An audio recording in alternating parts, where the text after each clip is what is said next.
everyone, welcome to my channel Tansuman Classes. So class 7, most welcome, and today we read chapter number 8 in history, and the name of the chapter is tribal communities.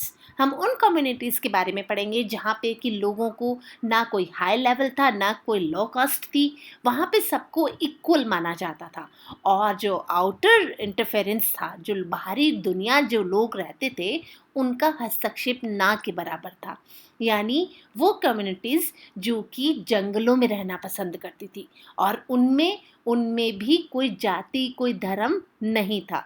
According to their birth लो और cast नहीं था वहाँ पे।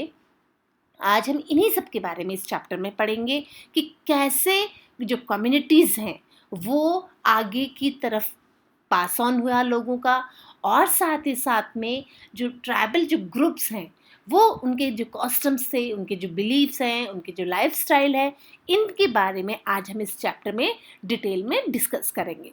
सो class please before we read this chapter like and subscribe my channel and press the bell icon also, so you will get more videos from my side, and please support to subscribe the channel. So let's start the chapter.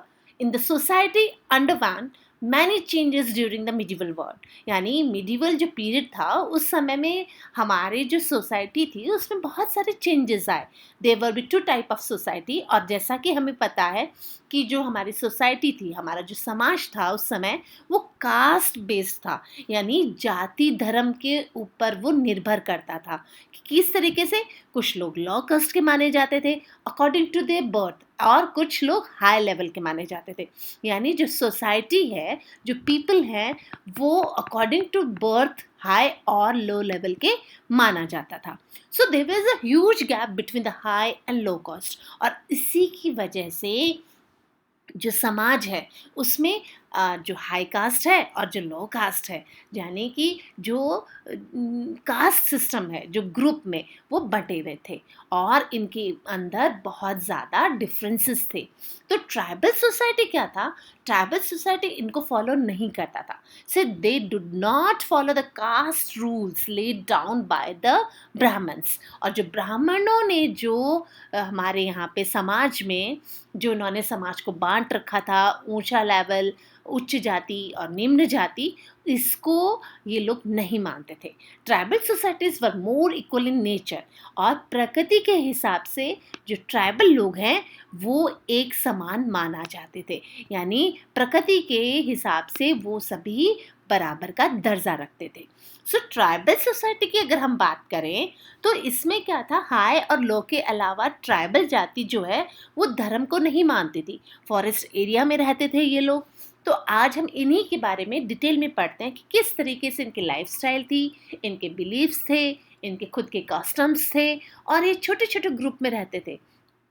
किस तरीके से ये जंगलों पे निर्भर करते थे, और इनके जो आगे की जनरेशन है वो भी बाहर की दुनिया से कटे हुए थे, यानी ये सिर्फ और सिर्फ फॉरेस्ट और फॉरेस्ट प्रोडक्ट पे ही निर्भर करते थे। So let's start. We know very little about the tribal societies.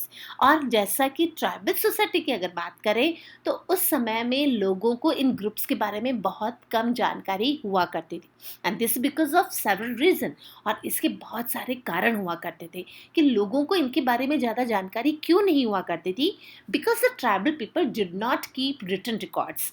अच्छा, आप ये देखिए, अगर हमारी हिस्ट्री के अगर रिटन रिकॉर्ड्स नहीं हैं, एशियंट हिस्ट्री की बात करते हैं, तो हम सिर्फ एक जो लोग बोला करते थे उसी को मान लेते हैं, है ना। So they preserve their customs and tradition orally. और ये जो ट्राइबल जाति है उनके भी जो कस्टम्स थे, जो ट्रेडिशन थे, वो ओरली पास ऑन होते थे, यानी इनके जो इनके पूर्वज हैं, इनके पूर्वजों के द्वारा जो जानकारी इनको प्राप्त होती थी उसी को ये आगे पास ऑन करते थे। So they were passed from the one generation to the next generation by the mouth only. और इसी का वजह से ये जनरेशन टू जनरेशन एक दूसरे को बताते थे। So the tribal people did not easily let outsider into their areas of habitation. और ट्राइबल जो लोग हैं ये जल्दी से अनुमति नहीं देते थे आउटसाइडर्स को, यानी बाहर के लोगों का हस्तक्षेप ये नहीं जानते थे और ना ही उनको अनुमति देते थे, बिकॉज ऑफ ये बाहरी दुनिया से एकदम कटे हुए थे। And the tribal people generally live in remote areas, और ये रिमोट एरियाज में रहते थे। और रिमोट एरियाज क्या है? रिमोट एरियाज वो है जहाँ पे कि बहुत घने जंगल हैं, हिल्स हैं, माउंटेन्स हैं, डेजर्ट्स हैं, जहाँ पे कि लाइफ है ना वो बहुत टफ होती है।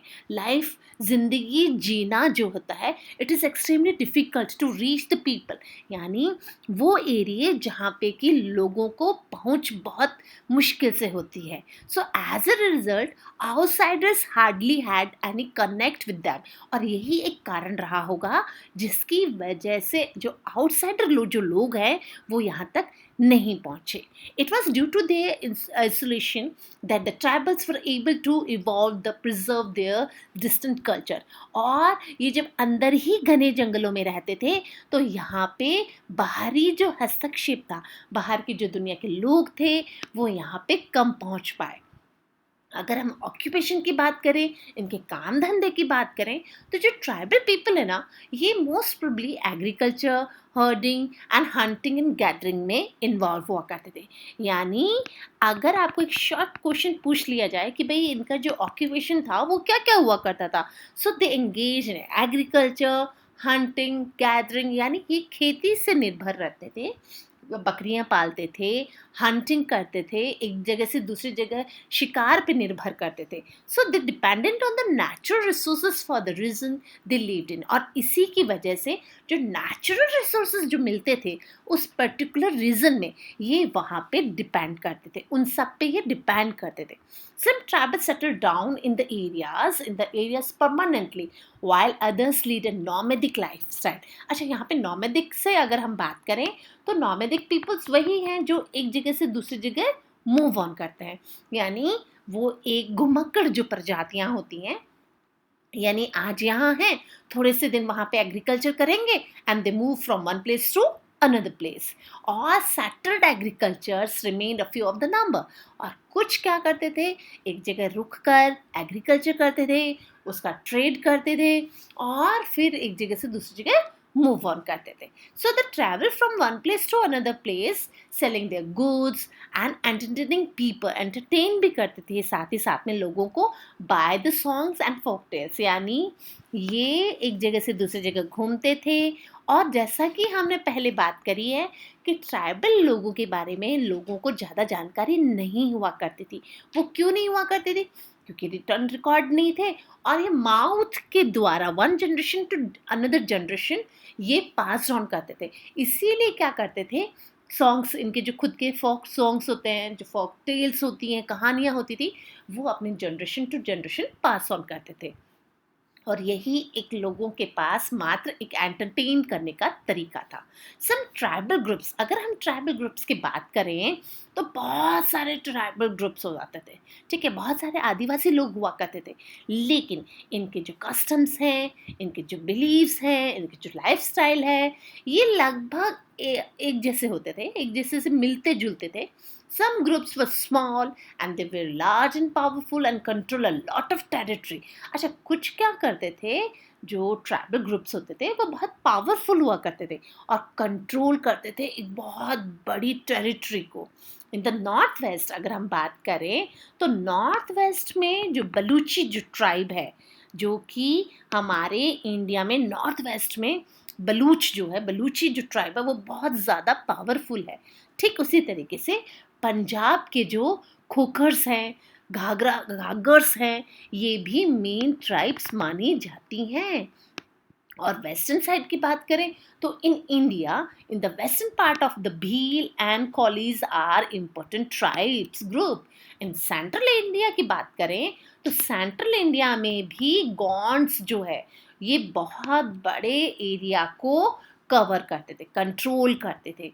तो आपको यहाँ पे भी एक बहुत छोटे से क्वेश्चन बन सकता है कि इन इंडिया, सेंट्रल इंडिया में कौन सी टेरिटरीज हुआ करती थी, कौन से ट्राइब्स हुआ करते थे, तो यहाँ पे गॉन्ड्स हुआ करते थे। So the east and the Mundas, Santhal, Khasis, Nagas and Ahoms were the main tribal group. और आज हम इन्हीं ग्रुप्स के बारे में डिटेल में स्टडी करने वाले हैं कि टोडास थे, कोरागास थे, मारवास थे, बागडास थे, वेटर्स थे, ये बहुत सारी साउथ की तरफ वाली ट्राइब्स थी। अगर हम बात करते हैं names of tribal groups living in your state, for example अगर मेरा स्टेट राजस्थान है तो यहाँ पे भी क्या हुआ करते थे, यहाँ पे भी भील हुआ करते थे, संथाल हुआ करते थे। तो आप भी अपने स्टेट में मालूम करिए। अब life of the nomadic tribal group की बात करें, जो कि एक जगह से दूसरी जगह घूमते रहते थे। So they move about their animals with the people, supply of food for these animals and got the areas, they moved to another areas, यानी एक जगह से दूसरी जगह एरिया में ये घूमते रहते थे और अपना काम निकालते थे। सो दे एक्सचेंज मिल्क, हनी, वूल, घी और so on the settled agriculture for the grain and various other product. और जैसे कि पहले के टाइम में क्या होता था, एक्सचेंज चलता था, है ना, बार्टर सिस्टम चलता था। ठीक वैसे ही जो ट्राइबल कम्युनिटीज़ हैं, ये क्या करती हैं, ट्राइबल कम्युनिटीज़ में एक जगह से दूसरी चीज़ जो बदली जाती थी। फॉर एग्जांपल हनी है, वूल है, घी है, मिल्क है, ये सब अदर प्रोडक्ट आपस में दिए जाते थे। So we have read about the Banjaras. अब आप जैसे कि बंजारास की अगर हम बात करें तो बंजारास मोस्ट प्रोबेबली आपको राजस्थान में देखने के लिए मिल जाएंगे। सो प्रॉबली ये घूमते घुमक्कड़ जाती होती है, जैसे कि हम पिछले चैप्टर में पढ़ चुके हैं। So they can be called nomadic for travelling traders, और ये व्यापार के लिए भी एक जगह से दूसरी जगह घूमते रहते हैं। So they travel with their families in a big groups and contemporary records tell us that they transported grains from village to town and bullock carts, यानी अपनी तांगा गाड़ी में अपने ग्रेन्स को रखते थे और गांव-गांव ये बेचने का काम करते थे। तो अगर हम बात करें कि एनिमल्स को भी बेचते थे, फॉर एग्जांपल जैसे कि घोड़ा हुआ, ठीक है, cattle to people to towns they visited, और कैटल्स को लेकर घोड़े के ऊपर बैठकर ये गांव से दूसरे गांव घूमते भी थे। अब changing nature of tribal society, अब ट्राइबल जो सोसाइटी है उसका नेचर कैसे चेंज हुआ। अगर हम बात करें, एक्सपोज करें, अगर हम नया कल्चर की बात करें, so as a result they slowly begin to change their isolated lifestyle. यहाँ पे आइसोलेटेड यानी जो कि जंगलों में ही अंदर रहना पसंद करते थे, अब क्या हुआ, अब इन्होंने वो अपने आइसोलेटेड लाइफस्टाइल को चेंज किया और many of them begin to lead a settle life and adopted better methods of agriculture. अब क्या हुआ, हमने बात करी थी कि ट्राइबल ग्रुप्स थे वो फॉरेस्ट एरिया में ही रहना पसंद करते थे, उनके खुद का कल्चर हुआ करता था, खुद की लाइफस्टाइल हुआ करती थी। लेकिन अब उन्होंने आइसोलेटेड जो लाइफस्टाइल थी उसको चेंज किया और अब उन्होंने अडॉप्ट किए बेटर मेथड्स ऑफ एग्रीकल्चर, और एग्रीकल्चर को उन्होंने यूज़ किया तो tribal customs, ceremonies and gods also became a part of the culture. अगर हम कल्चर की बात करें तो इसमें कस्टम, जो रीति रिवाज है, शादियाँ जो होती थी, जो इनके भगवान होते थे, वो भी कल्चर के साथ चेंज हुआ। So during the medieval period, अगर हम मध्यकालीन भारत की बात करें, सम ट्राइब्स बिकेम डोमिनेटेड, और डोमिनेट हुआ करते थे बहुत सारे मिडिल जो वर्ल्ड है, मिडिल पीरियड की अगर हम बात करते हैं, so those that the control the key trade route and forest resources became very powerful, और फॉरेस्ट के एरिया को यही अच्छे से जानते थे क्योंकि ये इनका गढ़ हुआ करता था, इनका घर हुआ करता था। और the Mughal tries to extract either taxes or services from these tribal people. और अब क्या हुआ, अब जब मुगल आए तो इन्होंने इन लोगों से भी टैक्स कलेक्ट करने की कोशिश करी, और जो टैक्स कोशिश करी उनमें था the Gonds and the Ahoms, with the two tribal groups वो एस्टैब्लिश पावरफुल इंडिपेंडेंट किंगडम्स। आज हम बात करेंगे ये दो प्रमुख जो जनजातियां हैं, जो प्रमुख जो लोग रहते थे जंगलों में, तो आज हम बात करेंगे गॉन्ड एंड अहोम्स की। तो probably it came from the Telugu words konda, और अगर हम इनकी बात करें तो गॉन्ड्स जो हैं ये तेलुगु वर्ड है जिसका नाम है कोंडा, ठीक है, ये इससे मिलकर बना हुआ है जिसका मतलब है द हिल्स, यानी पहाड़ों में, है ना, पहाड़ों में मिलने वाली जनजातियां। And the early time they had been living in upper Narmada valley and the neighbouring forest area, जो कि अपर नर्मदा जो वैली है, घाटियां जो हैं, उनमें बसा करती थी। और अगर हम बात करें इसकी, तो इनको हम गोंडवाना के, देखिए जो तेलुगु है, कोंडा उसका शब्द है, जिससे कि हम गोंड भी बोलते हैं। ये नर्मदा वैली के ऊपर रहा करते थे, नेबरिंग फॉरेस्ट एरिया में रहते थे, और इनको जैसा कि हम गोंडवाना के नाम से भी जानते हैं। तो आपको यहाँ पे एक क्वेश्चन आ सकता है शॉर्ट फॉर्म में कि भाई कौन सा जो रीजन है उसको गोंडवाना कहा जाता था। तो गोंडवाना वाला रीजन यानी नर्मदा वैली वाला रीजन, जो कि तेलुगु वर्ड कोंडा से मिलकर बना हुआ है। ठीक है, अब हम अगर बात करें कि आप around the world, around the later 14th century, the Gonds tribesmen begin to organize themselves in a group. अब क्या हुआ, 14th सेंचुरी में जो गॉन्ड्स जो ट्राइब्स थे ना, अब वो ऑर्गेनाइज हो गई। And several Gonds kingdoms came up, और बहुत सारे गॉन्ड्स किंगडम्स भी हमारे सामने आए, जो कि मुगल टाइम में आए, according to the Akbarnama. Akbarnama जो अकबर के द्वारा है लिखी, और अकबरनामा में लिखा हुआ है, गढ़कांतगा was one of the most powerful kingdom of its time। यानी अकबर के समय में भी जो ट्राइब्स थी, उनमें ग्रहकांतगा यानी जो ग्रहकांतका है वो एक मोस्ट पावरफुल किंगडम हुआ करता था। अब Gond comes from the Telugu word this Konda and means the hill, यानी हील वाला एरिया। और गोंडवाना जो है, इसको हम उस नाम से भी जानते हैं। तो किंगडम वाज डिवाइडेड इनटू गढ़। अब गढ़ की बात करते हैं, गढ़ कांता का यानी पावरफुल किंगडम हुआ करता था, as per according to Akbarnama. On the one of the most towering personality of the Gonds one the Rani Durgavati. और अगर गॉन्ड्स की बात हो और रानी दुर्गावती की बात ना हो, ये पॉसिबल हो ही नहीं सकता, क्योंकि रानी दुर्गावती जो है ये बहुत ज़्यादा पावरफुल थी। And after the death of her husband, इनकी हस्बैंड की जैसे डेथ हुई, she began to rule as the regent of her minor son. अपने छोटे पुत्र के साथ ये वहाँ पे राज करने लगी। And Akbar offered her the choice of becoming a vassal of the Mughals and thus live peacefully.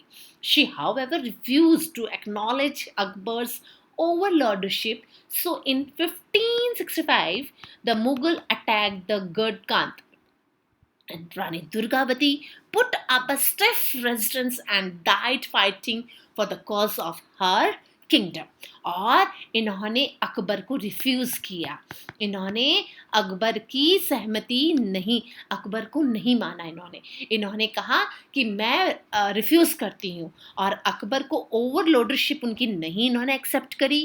Rani Durgavati अपने बेटे छोटे से बच्चे के साथ वहाँ पे रहने लगी, लेकिन अब वो लड़ती हुई वीर गति को प्राप्त हुई। आप ये देखिए, आपको पिक्चर में एक रानी दुर्गावती का स्टैचू, लुक एट दिस, है ना, जैसे इंडिया में रानी लक्ष्मीबाई है, ठीक उसी तरीके से रानी दुर्गावती भी बहुत फेमस है।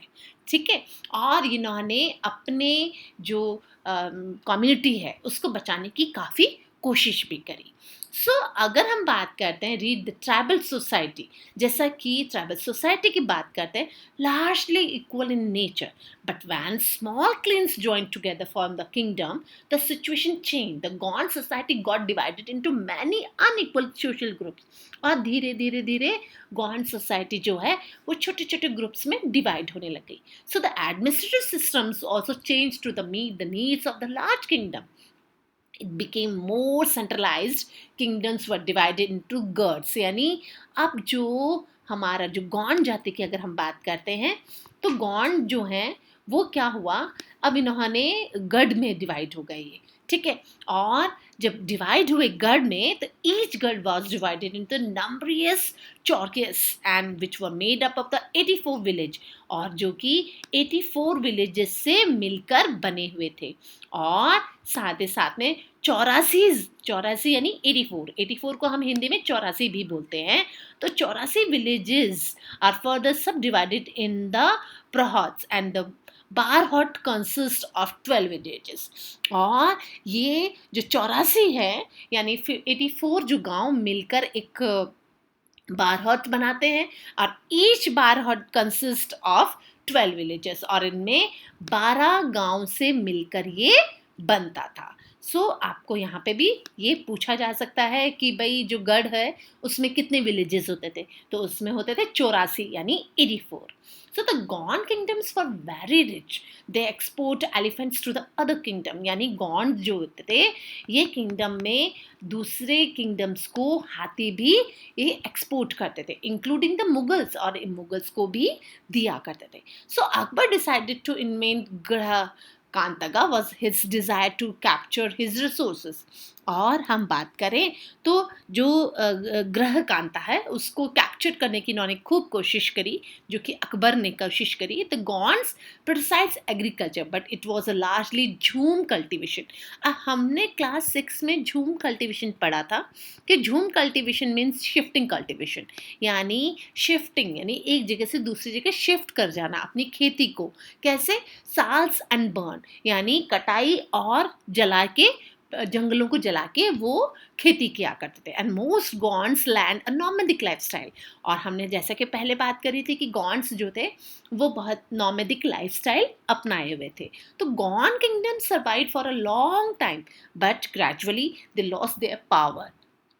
The Marathas defeated them and took over some of their territories। और बाद में क्या हुआ, जो मराठा हैं वो उन्होंने इन पर जीत हासिल करी और इनके टेरिटरीज को अपने अधीन कर लिया। And English finally took over the Gondwana in the 19th century. और 19th सेंचुरी में इंग्लिश लोगों ने फाइनली 19th सेंचुरी में इसको अपने अंदर अधीन ले लिया, इसको अपने अंदर शामिल कर लिया। अब हम बात करते हैं अहोम्स की। जैसा कि हमने गॉन्ड्स पढ़ा, ठीक उसी तरीके से अहोम्स भी एक ट्राइबल कम्युनिटी थी जिसको स्टैब्लिश करा गया था प्रेजेंट डे इन असम, जो कि आज के समय में असम में है। And the name of Assam is probably derived by the word Ahoms, और इसी से ही अहोम शब्द हमें प्राप्त हुआ है। So the original homeland of the Ahoms may have been China. और जैसा कि माना जाता है कि ओरिजिनल अगर हम होमलैंड की बात करें तो ये चाइना से आए थे। From there migrate from Burma, और ये बर्मा से आए थे जो कि आज का म्यांमार के नाम से हम इसे जानते हैं। So the in the 13th century they came to Assam which is earlier is Kamrupa, and they also clashed with the local tribals as Kachuris, Khakis, and Nagas. So they finally settled in the northern eastern Assam and set up the stable government. And the first Ahom kingdom was probably Sukhpa.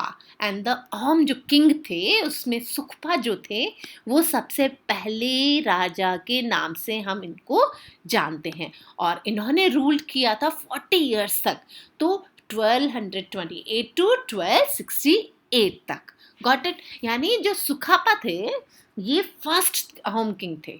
ठीक है, हमें ये याद हो गया। अब Ahoms expand their territories. यहाँ पे आपको ये भी पूछा जा सकता है कि फर्स्ट जो अहोम किंग थे उनका नाम लिखिए। ठीक है, so the Ahom expand their territories by defeating the local rulers. They also fought against the Mughals, और Aurangzeb manage to the Garhgaon ग्रहहोन जो थे द अहोम कैपिटल, यानी औरंगजेब ने मैनेज किया था अहोम कैपिटल। कौन था? जो कि ग्रहहोन था, जो कैपिटल हुआ करता था अहोम्स का। So but was unable to keep under the control for a long. लेकिन औरंगजेब भी इसको बहुत लंबे समय तक अपने अंदर अधीन नहीं कर पाए। In the theory Ahoms rule as a vassal of the Mughals and the Ahom had a tribal setup. The village community is very powerful. It also allotted lands to peasants based on their needs. अहम जो tribal थे ये बहुत ज़्यादा strong हुआ करते थे, और इनकी जो कम्युनिटी है उसमें पावरफुल राजा हुआ करते थे, पावरफुल लोग हुआ करते थे। So it allotted land to peasants based on the needs. The peasants cultivated food crops, particularly rice, on their land. और उस समय में यहाँ पे राइस उगाया जाता था। And peasants and also have to serve in the army during war। और जो किसान हुआ करते थे ना वो खेती तो करते ही करते थे, खेती के साथ साथ जब युद्ध हुआ करता था तो ये अपनी सर्विस भी उस समय दिया करते थे. So people live in the houses made of bamboo which was available locally. और लोग किस घर में रहते थे, किस तरीके के घरों में रहते थे? They live the houses made up of bamboo, यानी बैम्बू से बने हुए घरों में वो रहते थे. Tribal gods were worshipped. In the 18th century, some Ahoms adopted Hinduism and the religion. The worship of tribal gods continued. और बहुत सारे अहम लोग जो थे अहोम्स ने हिंदुज़म को अपनाया था और जो कि वर्शिप उनका करते थे. रुद्र सिंह, अब हम बात करते हैं कि Rudra Singh was the most powerful Ahom ruler. अगर हम मोस्ट पावरफुल रूलर की बात करें तो रुद्र सिंह जो थे वो मोस्ट पावरफुल रूलर हुआ करते थे. And he ruled about 1696 to 1714. यानी अगर हमें एक क्वेश्चन वन वर्ड या वन नंबर का पूछा जा सकता है कि who is the most powerful ruler Ahom, है ना, तो Rudra Singh was the most powerful ruler of Ahoms. So आप बात करते हैं हिस्टोरिकल वर्ड्स की. In the 19th century, Assam became a part of British India. 19th century में असम जो है वो ब्रिटिश इंडिया के अंदर कंट्रोल था. and the Ahom still live small tribal groups in Assam. और अहोम जो लोग थे वो आज भी still live in a small tribal groups in Assam today. So this was an interesting chapter and I think you will enjoy it. And thanks for watching this video. Like and subscribe my channel. Thank you. Good day.